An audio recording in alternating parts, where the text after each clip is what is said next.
Red Hood and the Outlaws, Issue 6, Scott Lobdell and Dexter Soy on art. Hit the button. The button has been initiated. I'm I'm trying to decide just where to start. Like I just don't know. This issue is a mess. That's like even more than normal. It's actually a mess. Like Well, there's a narrative structure of a mess. Well, I think first things first, Connor, we have to ask, because the deal always was that you would read the book until they have actually formed the team, the trinity that they were setting up in this book. Once they've actually formed as a cohesive unit and they are allied with each other, that would be when you could stop reading. Has that taken place in issue 6? They agreed to be a team. Does that count? They say, oh, we'll join together. For now, you can help. We'll do all this stuff, and then we'll go our separate ways. But Oh, I don't know. I feel like maybe it has to be when they agree to stick being a team. no, because that's going to be another arc. I'm not coming into another arc. They are a team. For all intents and purposes, they are a team at this. They're going, yeah. Bizarre even says, me, I'm not joined already. But then they join. Which, Bizarro, meaning he's already considered them a team. Exactly. Part of me wants to make him read it for a full year, Pete. But the other part of me is like, it's a second week book. I can't take it on a second week anymore. Like I'm delaying the recording times every week just because it's like I've still got Red Hood to read. Do you know? Literally, he's actually got a point. Literally, that's happened like the last 4 months in a row. Every time it's been a Red Hood week, we're ready to record, and he's like, "No, give me 15 minutes. I need to read Red Hood." Yep. It's because there's so many books that obviously I'll leave it to last because I'm not going to read it anything but last, am I?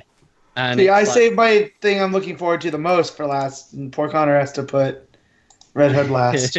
Well, see, I read all my excited ones first. Yeah. And then whatever I don't want to read, it gets pushed and pushed and pushed because I don't want to touch it.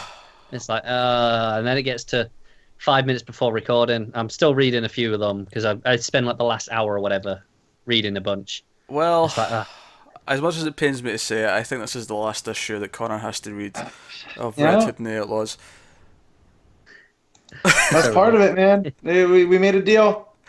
Look at him. I still want him to read it for a full year. I will tell you a bit about the issue in general. Yeah, why is it a mess? Go on.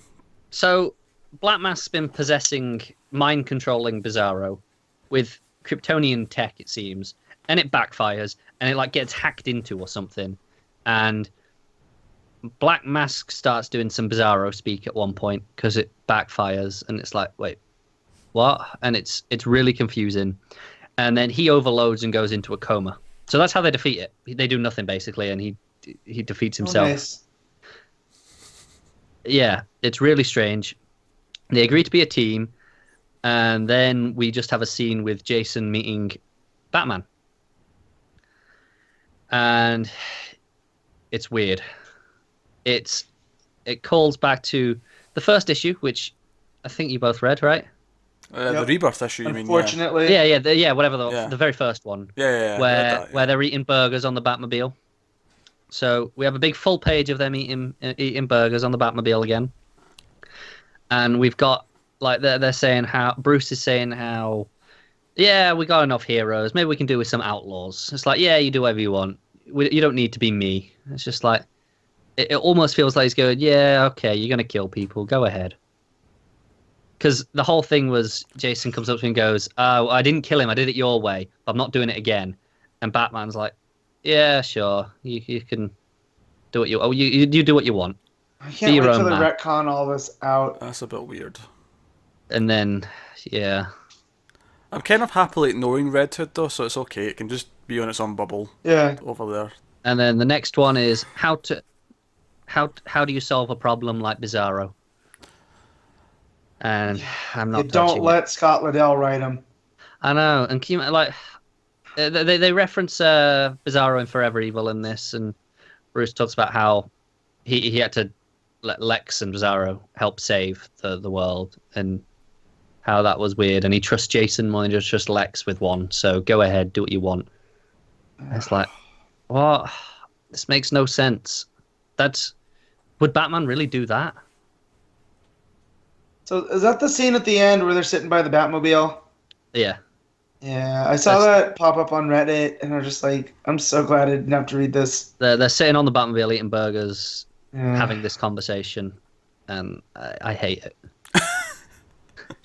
No matter what it says on the screen right now, I hate it. I really do. I'm done. I'm done. I'm never touching this book ever again. I will burn any issues I have. Well, I would if I hadn't bought them digitally. But I'm not going to burn my tablet or my account or whatever. But if this had been physical issues, I'd have just burn them. I don't want them. Well, that's the end of an era. That is the end of the first 6 issues of Red Hood and the Outlaws, which has been covered for the last 6 months on this show. This was issue 6, was it not? Oh, good point. Yeah, Rebirth issue. Yeah, 7. 7 issues I read of that. Like, oof.